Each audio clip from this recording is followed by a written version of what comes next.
بسم اللہ الرحمن الرحیم۔ السلام علیکم۔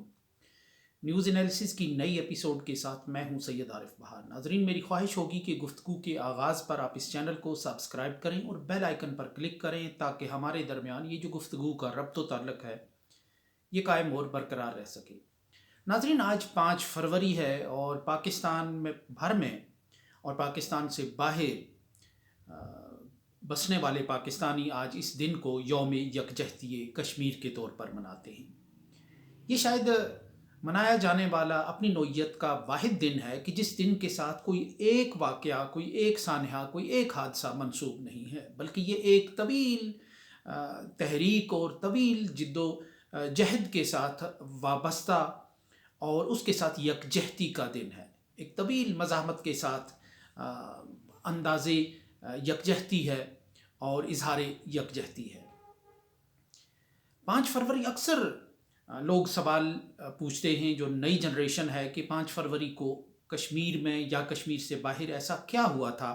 کہ جس کی یاد میں یہ دن منایا جا رہا ہے۔ ظاہر ہے 5 فروری 1990 سے لے کر آج تک بہت سی نسلیں جو ہیں وہ پیوند خاک ہو گئیں۔ بہت ایک 3 اشروں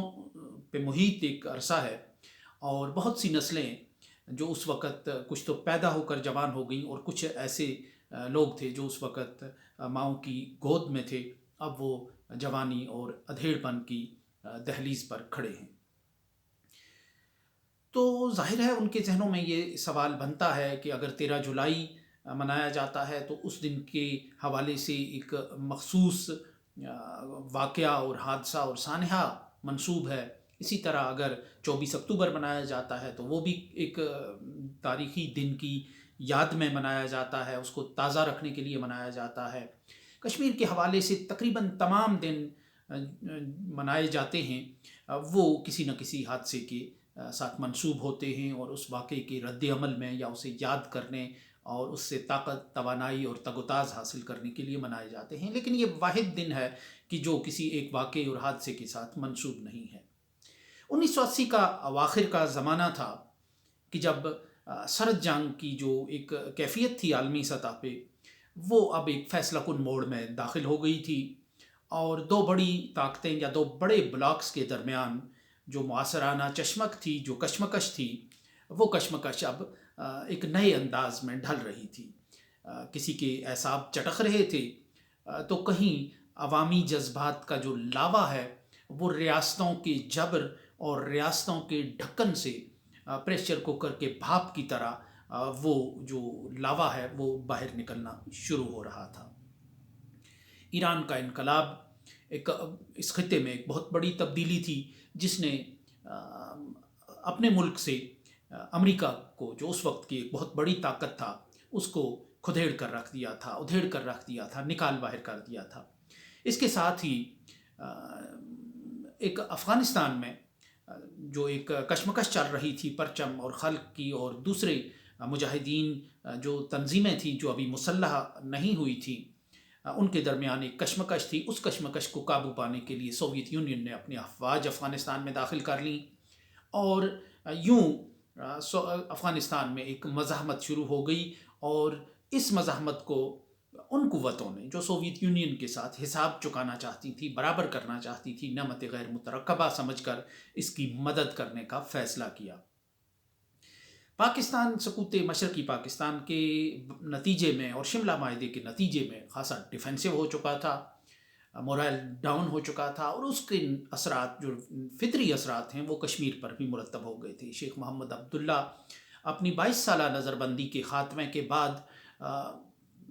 سانحہ مشرقی پاکستان سے یا سقوط ڈھاکہ سے مایوس ہو کر انہوں نے اندرا عبداللہ ایکارڈ کیا۔ اندرا گاندھی کے ساتھ انہوں نے اپنی مزاحمت جدوجہد کو ختم کر کے انہوں نے اندرا گاندھی کے ساتھ شراکت اقتدار کا معاہدہ کیا۔ 80 کی اسی دہائی میں جب آغاز ہوا تو جو شیخ محمد عبداللہ صاحب کی جو جماعت تھی نیشنل کانفرنس، اس نے کشمیر میں کانگریس کے ساتھ اتحاد کیا۔ کانگریس چونکہ اس وقت بی جے پی کا کوئی ظہور یا وجود نہیں تھا، اس وقت کانگریس کے ساتھ ہاتھ ملانے کو، نیشنل کانفرنس کے ساتھ ہاتھ ملانے کو کلی طور پر کشمیر کے لوگوں نے، یعنی یہ ایک بھارت کے ساتھ ہاتھ ملانے کے مترادف سمجھ لیا، جان لیا۔ چونکہ ایک تبدیلیوں کا ایک عمل تھا پورے ریجن میں، پورے خطے میں، تو کشمیر بھی اس سے متاثر ہو رہا تھا۔ کشمیر ان رجحانات سے متاثر ہو رہا تھا۔ کشمیری چونکہ ایک فطری طور پر ایک ذہین، چرب و دست و تر دماغ قوم، اقبال نے اس کے لیے کہا ہے، تو ایک ذہین قوم ہے یہ، اپنے رجحانات بنانے میں اور دنیا کے جدید رجحانات کو قبول کرنے میں زیادہ دیر نہیں لگاتی، انقلابات سے متاثر ہوتی ہے، تحریکوں سے متاثر ہوتی ہے، اور اس میں جدید ٹیکنالوجی کے استعمال سے متاثر ہو کر کشمیر کے لوگ ہمیشہ اپنی خواہشات اور تصورات کو عملی شکل دینے کی ایک صحیح اور کوشش کرتے رہے ہیں۔ یہ تاریخ کے ہر دور میں کشمیریوں کی ایک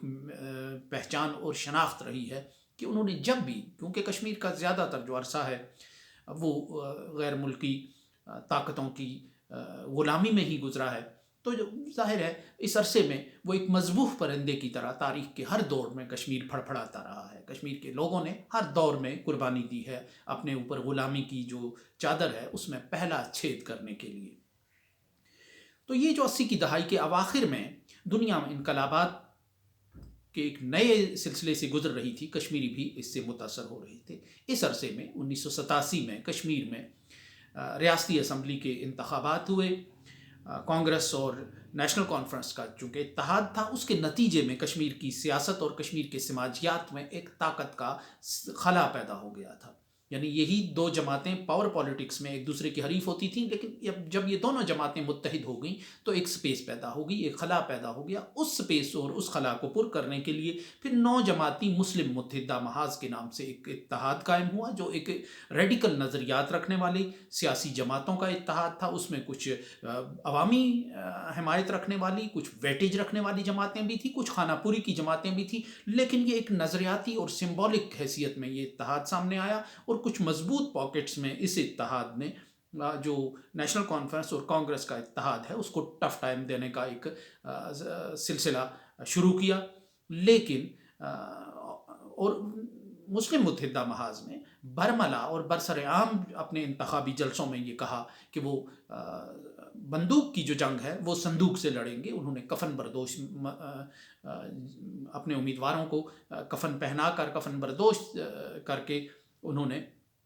عوام کے سامنے پیش کیا، پروجیکٹ کیا، جس سے کشمیر کے لوگوں نے یہ اشارہ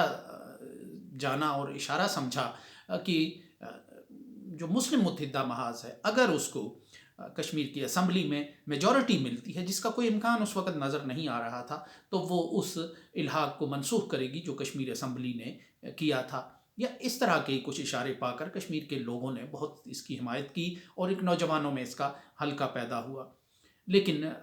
جن چند سیٹوں پر یہ اتحاد جیت رہا تھا وہاں اسے ناکام بنا دیا گیا، جس کے نتیجے میں پھر نوجوانوں میں ایک مایوسی کی کیفیت ہو گئی۔ وہ جو ریڈیکل نوجوان تھے، وہ جو انقلابی نوجوان تھے، وہ جو کچھ کر گزرنا چاہتے تھے، وہ نوجوان پھر نئے راستوں کے متلاشی ہو گئے، نئی راہوں کے متلاشی ہو گئے، اور چونکہ ایک ریجنل اور انٹرنیشنل سینیریو میں تبدیلی آ رہی تھی، اس لیے ان نوجوانوں نے پھر بندوق تھامنے کا فیصلہ کیا۔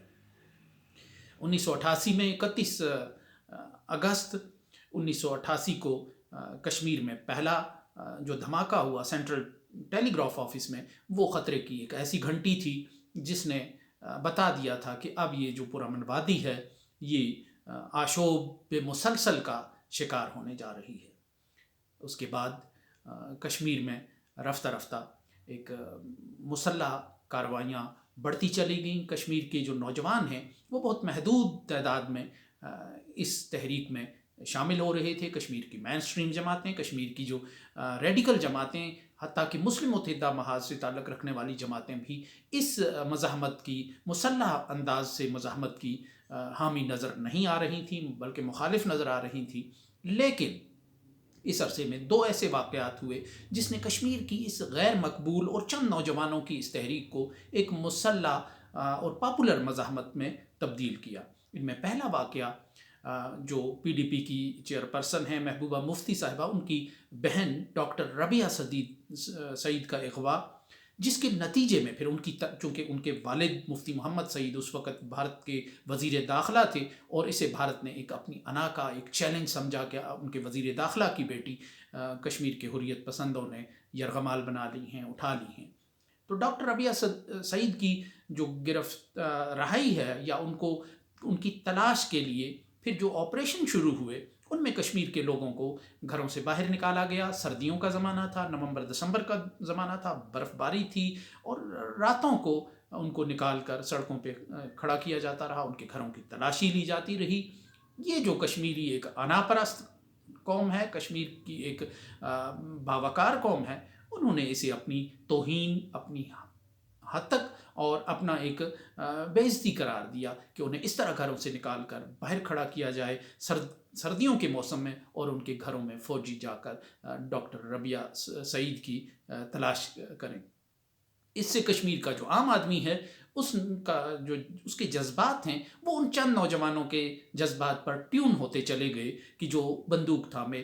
کہیں ہائیڈ آؤٹس میں، کہیں چھپتے چھپاتے کشمیر کے سماج میں نظر آ رہے تھے۔ اس میں دوسرا واقعہ، چونکہ یہ تحریک رفتہ رفتہ یہ مقبول ہو رہی تھی، تو اس وقت آزاد کشمیر ریڈیو جو ہے وہ اس میدان میں آ گیا۔ اس تحریک کو ایک پروپیگنڈے کے محاذ پہ، اس تحریک کو ایک اجاگر کرنے کے محاذ پہ، یا اس کے ماؤتھ پیس کے طور پہ اس نے ایسے ترانے بنائے، ایسے ڈرامے بنائے، ایسے پروگرامات کیے جس کو وادی میں ایک عام آدمی جو ہے وہ بھی یہ دیکھنے لگا کہ ایک امید کے طور پہ دیکھنے لگا، اور اس نے کہا کہ اب آزادی جو ہے وہ چند دن کے فاصلے پر ہے۔ اس کے نتیجے میں کشمیر کی جو چند نوجوانوں کی تحریک تھی، درجن دو درجن نوجوانوں کی، جنہیں پہلے مرحلے میں بھارت نے کچل دیا تھا، وہ تحریک ایک پاپولر تحریک بنتی چلی گئی۔ ایک تو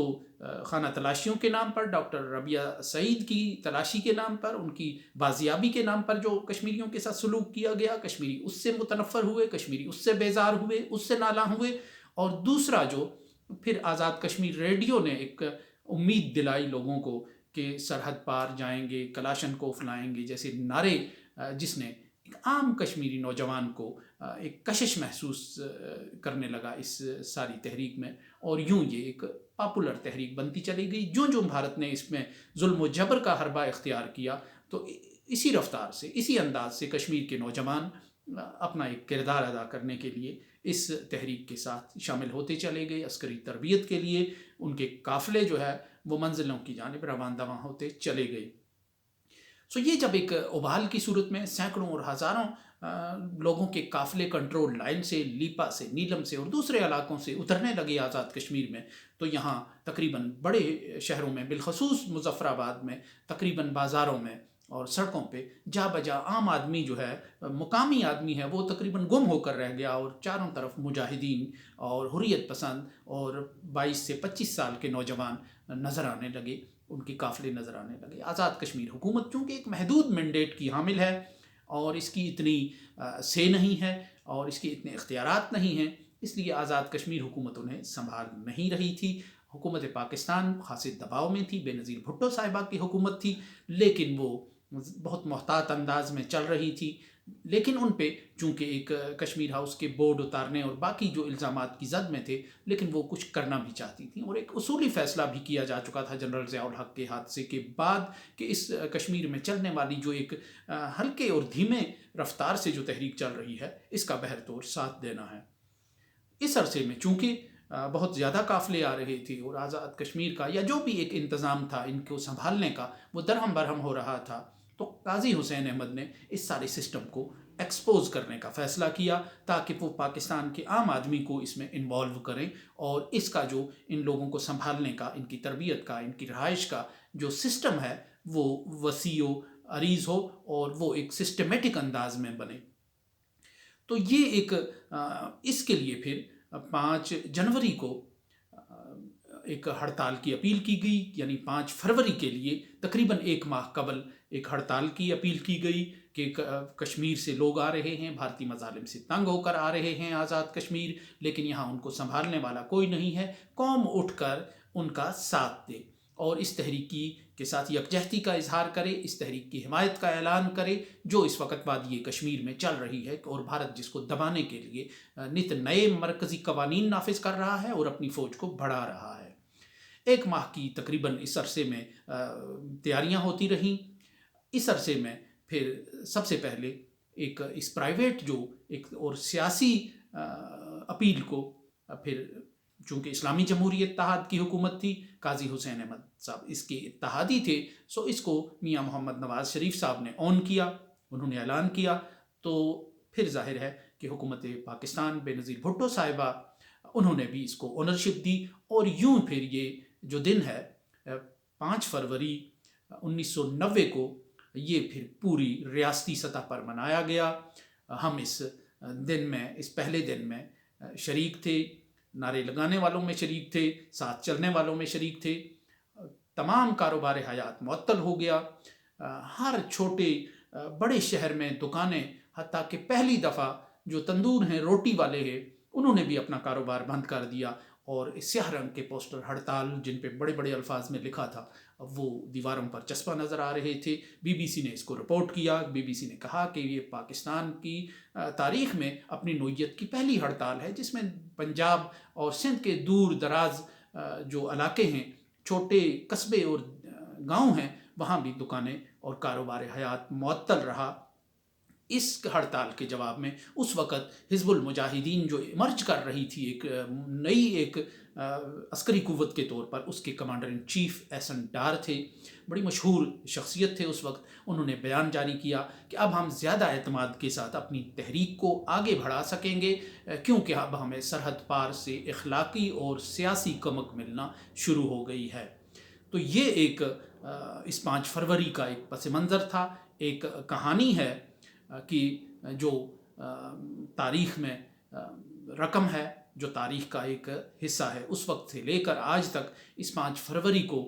ایک تحریک سے، کشمیریوں کی جدید جو تحریک آزادی ہے کہ جو 1980 کے اواخر میں جس کا آغاز ہوا، عالمی اور علاقائی حالات کے تناظر میں جو کونپل پھوٹی، اور پھر یہ تحریک ایک مختلف ادوار میں آگے بڑھتی چلی گئی، لیکن یہ دن جو ہے یہ اسی انداز سے منایا جاتا ہے، اور یہ اس پوری تحریک کے ساتھ جس میں تقریباً 13 جولائی بھی ہے، 11 فروری بھی ہے، مقبول بٹ صاحب کا دن بھی ہے، اور تقریباً جتنے بھی اس تحریک سے وابستہ دن ہیں ان سب دنوں کے ساتھ یہ یکجہتی کا ایک دن ہے، اور یہ اس بات کا اظہار اور انداز ہوتا ہے کہ جو کشمیر کے لوگ جو مزاحمت کر رہے ہیں، پاکستان کے لوگ ان کے ساتھ ہیں، اور یہ پاکستان کے عام پبلک جو ہے اس میں ایک شریک ہوتی ہے، لیکن اب یہ ایک میلہ اور ایک رسم کی سی شکل اختیار کر گیا ہے، اور اب لوگ اسے چونکہ حکومتی ایک انداز سے اور سٹائل سے منایا جاتا ہے، اس لیے اب یہ دن ایک رسم بن گیا ہے، اور اس میں خوب اس میں رنگینی بھی شامل ہو گئی ہے، اس میں رنگ و روشنیاں بھی شامل ہو گئی ہیں۔ آج بھی آرمی چیف نے اور صدر پاکستان نے مظفر آباد میں ایک تقریب میں خطاب کیا، اور ایک تقریب میں شہدائے کشمیر کو خراج عقیدت پیش کیا، اور یہ بات دہرائی کہ اب مسئلہ کشمیر کو حل کرنے کا وقت آ گیا ہے۔ تو اس طرح یہ ایک پاکستان کے لوگوں کی طرف سے ایک دن ہے۔ بعض لوگ اسے قوم کو تقسیم کرنے کا دن کہتے ہیں، لیکن شاید آپ کسی بھی قوم کو، کسی بھی طبقے کو آپ کسی دوسرے طبقے کے ساتھ یا قوم کے ساتھ اظہار یکجہتی سے منع نہیں کر سکتے، روک نہیں سکتے۔ پاکستان کی جو ایک حمایت ہے وہ بہرحال ایک اہم فیکٹر ہے کشمیر کی تحریک آزادی کو آگے چلانے میں، آگے بڑھانے میں، اور اس سے پاکستان کو دستکش کرنا ممکن نظر نہیں آتا، کیونکہ ایک تاریخی قسم کا ایک رشتہ اور ایک تعلق ہے کشمیر کے لوگوں کے ساتھ مسلم بر صغیر کا، اور وہ تاریخ کے ہر دور میں کسی نہ کسی انداز سے عیاں رہا ہے، تاریخ کے ہر دور میں کسی نہ کسی انداز سے آگے بڑھتا رہا ہے۔ 5 فروری بھی اسی طویل اور صدیوں پرانے اس تعلق کی ایک علامت اور ایک نشانی ہے۔ سو اس کے ساتھ ہی اجازت دیجیے، اللہ نگہبان۔